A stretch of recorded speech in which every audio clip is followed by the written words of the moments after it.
Hello friends, welcome our history class. इभरोटे आम आलोचना करबा प्लस 2 सेकेंड ईयर आर्ट्स अथवा द्वितीय द्वितीय वर्ष कला पिला मानकर सब्जेक्ट हिस्ट्री बा इतिहास आपण मानकर यूनिट 3 रहितबा मोगल युगर सांस्कृतिक उपलब्धिर सिलेक्शन 3 मार्क विशिष्ट प्रश्न उत्तर जहाँकि आपण मानकर सीएचएससी बोर्ड एग्जाम 2024 आसबार संभावना रही। तेणुक भिडियो कौन जारी स्किप न करे आरंभ शेष पर्यंत देखु। तो डे नक चलतु आज भिडियो स्टार्ट करवा।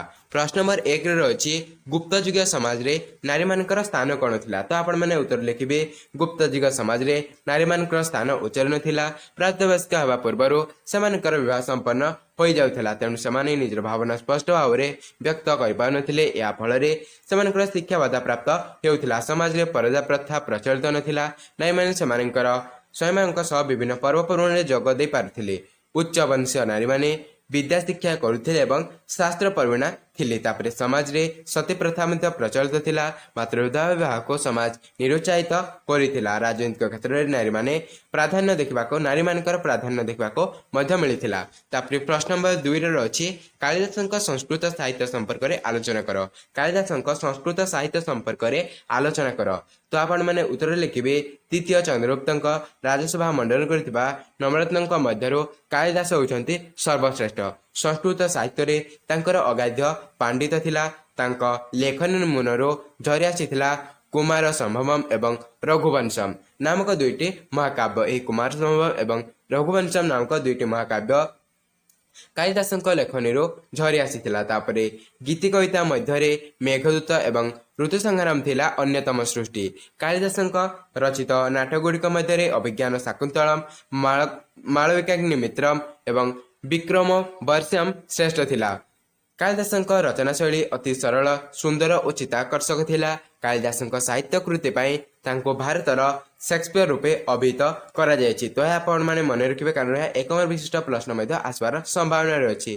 भारतर शेक्सपियर रूपे किए परिचित। तो यार उत्तर होछि कालिदास। तापर प्रश्न नंबर 3 रे रही आर्यभट्ट कहीं प्रसिद्ध। आर्यभट्ट कहीं प्रसिद्ध। तो आपण माने उत्तर लिखिबे आर्यभट्ट थिले गुप्त युगर श्रेष्ठ वैज्ञानिक एवं ज्योतिर्विद। से तांकर बहुचर्चित पुस्तक सूर्यतांतरे सूर्यपराग और चंद्रग्रहण संपर्क में विशेष व्याख्या करिसंते। आर्यभट्टमरे से पाटीगणित बीजगणित ज्यामिति एवं त्रिकोणमिति संपर्क में बहुल आलोचना मध्य करिसंती। पृथ्वी इतिहास को गणित क्षेत्र में से शून्य व्यवहार संपर्क में प्रथमे सूचना प्रदान करथिले। 10 गीतिका सूत्र थिला तांकर अन्य एक जुगान्तकारी पुस्तक। से वृत्तर व्यास और परिधि मध्य थिबा अनुपातर मूल्य निरूपण मध्य करिथिले। पृथ्वी निज अक्षर चतुर्दिगरे घूर्णन करथिबा विषय से प्रमाण मध्य करथिले। दिन और राति हेबार कारण मान से व्याख्या करथिले। चंद्र और अन्य ग्रह मानकर निजर आलोक नहीं और सेमाने सूर्यालोकरे आलोकित होथिबार विषय से प्रमाणित करथिले। सेथिपाई आर्यभट्ट प्रसिद्ध। तो ये आर्यभट्ट कहीं प्रसिद्ध ये प्रश्नटी बहुत इंपोर्टेंट अटे। तो आपण माने मन रखिबे।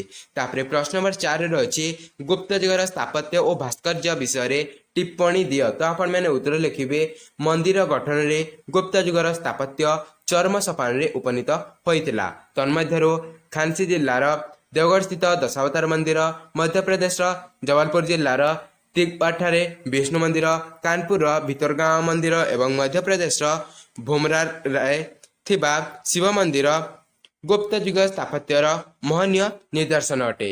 एतद व्यतीत दिल्लीर मेहलोरी लौहस्तंभ, केशनगर गरुड़ा स्तंभ सेमानकर कला स्थापत्यर मनोरम प्रकाश करिथाए। एलोरा और अजंतार बौद्ध गुंफा गुप्त स्थापत्यर अम्लान स्मृति अटे। गुप्त भास्कर्य मध्य उन्नतिर शीर्ष सोपान रे उपनीत होइथिला। मंदिर गात्र रे रमणीय और जीवंत मूर्ति गुड़िक खदन करा जायथिला। गुप्त युगर भास्कर्य मध्य सारनाथर बौद्ध मूर्ति, देवगढ़ विष्णु शिव और अन्य देवता मूर्ति मान सूक्ष्म कारुकार्य तैयारी होइथिला। गुप्त भास्कर्य मूर्ति गुड़िक बाह्य सौंदर्य सहित अंतर्निहित गुणर मधुर समावेश घटिथिला।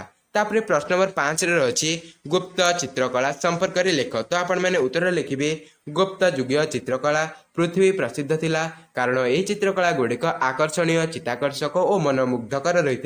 गुप्त चित्रकला रे बौद्ध जातक संबंधी विषय मान ସ୍ଥାନ ପାଇଥିଲା। ଚିତ୍ର ମଧ୍ୟରେ ମନୁଷ୍ୟର ଚିନ୍ତା, ଆବେଗ, ଆନନ୍ଦ, ଶୋକ ଓ କରୁଣା ପ୍ରଭୃତି ଭାବ ଚିତ୍ରକରମାନେ ପରିସ୍ଫୁଟନ କରିପାରିଥିଲେ।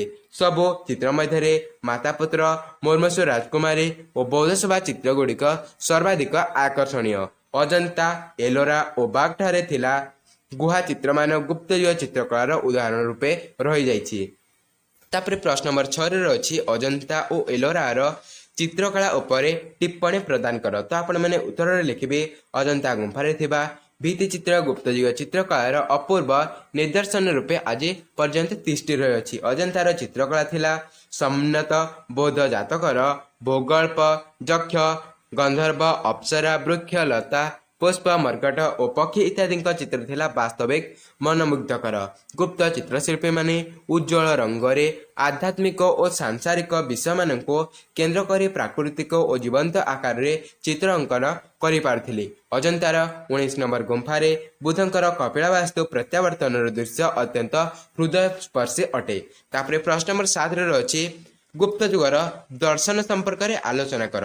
ତ ଆପଣମାନେ ଉତ୍ତରରେ ଲେଖିବେ ଗୁପ୍ତ ଯୁଗରେ ଭାରତୀୟ ଦର୍ଶନ ଶାସ୍ତ୍ରର ବହୁବିଧ ଉନ୍ନତି ସାଧିତ ହୋଇଥିଲା।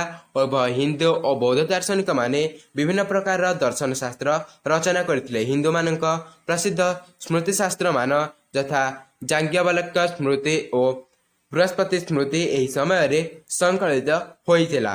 ମୀମାଂସା, ସାଂଖ୍ୟ ଓ ନ୍ୟାୟ ଦାର୍ଶନିକ ପଦ୍ଧତିମାନ ହିନ୍ଦୁ ଦର୍ଶନକୁ ଅଧିକତର ପ୍ରଭାବଶାଳୀ କରିଥିଲା। ଅସଂଗ ମହାଯାନ ସୂତ୍ରାଳଙ୍କାର ଓ ବୋଧିସତ୍ତ୍ୱ ଭୂମି ନାମକ 2ଟି ଦର୍ଶନ ଗ୍ରନ୍ଥ ରଚନା କରିଥିଲେ। ବସୁବନ୍ଧୁଙ୍କ ରଚନାଗୁଡ଼ିକ ମଧ୍ୟରେ ଗାଥା ସଂଗ୍ରହ, ଅଭିଧର୍ମ କୋଶ ଓ ପରମାର୍ଥ ସପ୍ତତି ପ୍ରଧାନ ଥିଲା। ବୁଦ୍ଧ ଘୋଷ 8 କଥା ଏବଂ ଦିଗ୍ନାଗ ନ୍ୟାୟପ୍ରବେଶ ନାମକ ଦାର୍ଶନିକ ଗ୍ରନ୍ଥ ରଚନା କରିଥିଲେ।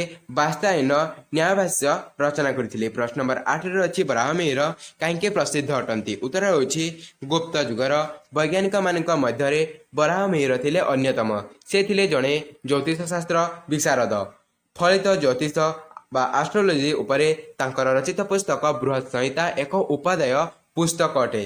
ସେ ମଧ୍ୟ ଗଣିତ ଜ୍ୟୋତିଷ ଉପରେ ପଞ୍ଚସିଦ୍ଧାନ୍ତିକା ନାମକ ପୁସ୍ତକ ରଚନା କରିଥିଲେ। ବୃହତ୍ ଜାତକ ଏବଂ ଲଘୁ ଜାତକ ନାମରେ ଅନ୍ୟ 2ଟି ପୁସ୍ତକ ମଧ୍ୟ ରଚନା କରିଥିଲେ। ତାଙ୍କର ବୃହତ୍ ସଂହିତା ଜ୍ୟୋତିଷ, ଭୂଗୋଳ, ଉଦ୍ଭିଦ ବିଜ୍ଞାନ, ଗ୍ରହ ନକ୍ଷତ୍ର ସମ୍ପର୍କିତ ଜ୍ଞାନ ଏକ ଚଳନ୍ତି ବିଶ୍ୱକୋଷ ଥିଲା। ପ୍ରଶ୍ନ ନମ୍ବର 9ରେ ଅଛି ଚିକିତ୍ସା ବିଜ୍ଞାନ କ୍ଷେତ୍ରରେ ଗୁପ୍ତ ଯୁଗ କିପରି ଅଗ୍ରଗତି ହାସଲ କରିଥିଲା? ଉତ୍ତର ହେଉଛି ଚିକିତ୍ସା ବିଜ୍ଞାନ କ୍ଷେତ୍ରରେ ଗୁପ୍ତ ଯୁଗ ଥିଲା ସୁପ୍ରସିଦ୍ଧ।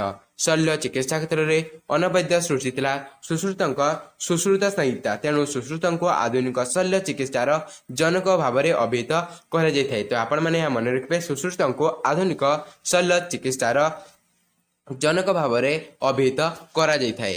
ବାଗଭଟ୍ଟଙ୍କ ଅଷ୍ଟାଙ୍ଗ ସଂଗ୍ରହ ଏବଂ ଅଷ୍ଟାଙ୍ଗ ହୃଦୟ ସଂହିତା ଚିକିତ୍ସା ବିଜ୍ଞାନ କ୍ଷେତ୍ରରେ ଅନ୍ୟ 2ଟି ଅନବଦ୍ୟ ସୃଷ୍ଟି ଥିଲା। ହସ୍ତି ଓ ଚିକିତ୍ସା ନିମିତ୍ତ ପାଲକପ୍ପଙ୍କ ହସ୍ତ୍ୟାୟୁର୍ବେଦ ଏବଂ ଅଶ୍ୱଚିକିତ୍ସା ନିମିତ୍ତ ଶାଳିହୋତ୍ରଙ୍କ ଅଶ୍ୱଶାସ୍ତ୍ର ସେ ସମୟରେ ପଶୁ ଚିକିତ୍ସା ଦିଗରେ ଯଥେଷ୍ଟ ସହାୟକ ହୋଇଥିଲା। ପାତନ ପଦ୍ଧତି ଏବଂ ରୋଗ ସଂକ୍ରମଣ ନିବାରକ ପ୍ରଣାଳୀ ନାଗାର୍ଜୁନଙ୍କ ଦ୍ୱାରା ଆବିଷ୍କୃତ ହୋଇଥିଲା, ଯାହା ଚିକିତ୍ସା ବିଜ୍ଞାନ କ୍ଷେତ୍ରରେ ଆଣିଥିଲା ବୈପ୍ଳବିକ ପରିବର୍ତ୍ତନ। ତାପରେ ପ୍ରଶ୍ନ ନମ୍ବର 10ରେ ରହିଛି ଗୁପ୍ତ ଯୁଗର ସାହିତ୍ୟ ସମ୍ପର୍କରେ ଲେଖ। ଗୁପ୍ତ ଯୁଗର ସାହିତ୍ୟ ସମ୍ପର୍କରେ ଲେଖ। ଉତ୍ତର ହେଉଛି ଗୁପ୍ତ ଯୁଗକୁ ସଂସ୍କୃତ ସାହିତ୍ୟର ସୁବର୍ଣ୍ଣ ଯୁଗ ବୋଲି କୁହାଯାଇଥାଏ। ତ ଏହା ଆପଣମାନେ ମନେ ରଖିବେ ଗୁପ୍ତ ଯୁଗକୁ ସଂସ୍କୃତ ସାହିତ୍ୟର ସୁବର୍ଣ୍ଣ ଯୁଗ ବୋଲି କୁହାଯାଇଥାଏ। ଗୁପ୍ତ ସମ୍ରାଟମାନଙ୍କ ପୃଷ୍ଠପୋଷକତା ଯୋଗୁଁ ରାଜସଭା ଭୂପଣ୍ଡିତ ଓ ସାହିତ୍ୟିକମାନଙ୍କ ଦ୍ୱାରା ବିମଣ୍ଡିତ ହୋଇଥିଲା। ତନ୍ମଧ୍ୟରୁ ସମୁଦ୍ରଗୁପ୍ତଙ୍କ ରାଜକବି ହରିଶେଣଙ୍କ ନାମ ଉଲ୍ଲେଖଯୋଗ୍ୟ ଅଟେ।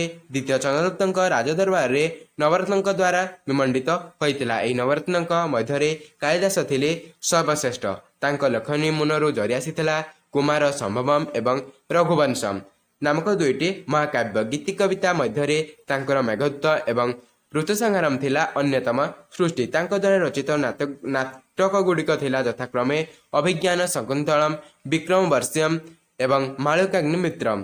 ବିଶାଖାଦତ୍ତ ମୁଦ୍ରାରାକ୍ଷସ ଏବଂ ଦେବୀ ଚନ୍ଦ୍ରଗୁପ୍ତମ୍ ଏବଂ ଶୂଦ୍ରକ ମୃଚ୍ଛକଟିକମ୍ ନାମରେ ନାଟକ ରଚନା କରିଥିଲେ। ଭାରବୀ ତାଙ୍କର ଅନବଦ୍ୟ କାବ୍ୟ କିରାତାର୍ଜୁନୀୟମ୍ ପାଇଁ ପ୍ରସିଦ୍ଧି ଲାଭ କରିଥିଲେ। ଏତଦ୍ ବ୍ୟତୀତ ବିଷ୍ଣୁ ଶର୍ମାଙ୍କ ପଞ୍ଚତନ୍ତ୍ର, ଅମର ସିଂହଙ୍କ ଅମରକୋଷ, ଦଣ୍ଡୀଙ୍କର ଦଶକୁମାର ଚରିତ, ବାତ୍ସାୟନଙ୍କ କାମସୂତ୍ର ଏବଂ ଭର୍ତ୍ତୃହରିଙ୍କ ଶୃଙ୍ଗାର ଶତକମ୍ ସାହିତ୍ୟ ଜଗତରେ ଗୋଟିଏ ଗୋଟିଏ ଅମ୍ଳାନ କୀର୍ତ୍ତି ଅଟେ। ତ ଏହା ଥିଲା ଆପଣମାନଙ୍କର କିଛି ସିଲେକ୍ସନ୍ ଇମ୍ପୋର୍ଟାଣ୍ଟ 3 ମାର୍କ ବିଶିଷ୍ଟ ପ୍ରଶ୍ନ ଉତ୍ତର ଯାହାକି ଆପଣମାନଙ୍କର CHSE ବୋର୍ଡ଼ ଏକ୍ଜାମ୍ 2024 ଆସିବାର ସମ୍ଭାବନାରେ ଅଛି। ତ ଭିଡ଼ିଓଠୁ ଏତେ ସମାପ୍ତ କରିବା। ଭିଡ଼ିଓଟି ଭଲ ଲାଗିଲା ଭିଡ଼ିଓଟେ ଲାଇକ୍ ଦେବେ ଏବଂ ସାଙ୍ଗସାଥିମାନଙ୍କ ସହ ଅଧିକରୁ ଅଧିକ ମାତ୍ରାରେ ସେୟାର କରିବ। ତ ତାପରେ ରହିଛି ଦୀର୍ଘତମୂଳକ ପ୍ରଶ୍ନ ଉତ୍ତର ବା ଲଙ୍ଗ କ୍ୱେଶ୍ଚିନ୍। ଏଥିରେ ରହିଛି ଗୁପ୍ତ ଯୁଗରେ ପ୍ରଚଳିତ ଧର୍ମ ଉପରେ ଆଲୋକପାତ କର। ତ ଏଗୁଡ଼ିକୁ ଆମେ ନେକ୍ସଟ ଭିଡ଼ିଓ ଆଲୋଚନା କରିବା। ତେଣୁକରି ଭିଡ଼ିଓ ନୋଟିଫିକେସନ୍ ପାଇବା ପାଇଁ ଚ୍ୟାନେଲକୁ ପ୍ରଥମ ରହିଥିଲେ ସବସ୍କ୍ରାଇବ୍ କରି ଅଲ୍ ନୋଟିଫିକେସନ୍ ବେଲ୍କୁ ଅନ୍ କରିଥାନ୍ତୁ, ଯାହାଫଳରେ କି ଆପଣମାନେ ପ୍ରତ୍ୟେକ ଭିଡ଼ିଓର ନୋଟିଫିକେସନ୍ ସର୍ବପ୍ରଥମେ ପାଇପାରିବେ। ତ ଦେଖା ହେବା ଆଉ ଏକ ନୂତନ ଭିଡ଼ିଓରେ। ସେ ପର୍ଯ୍ୟନ୍ତ ଜୟ ଜଗନ୍ନାଥ।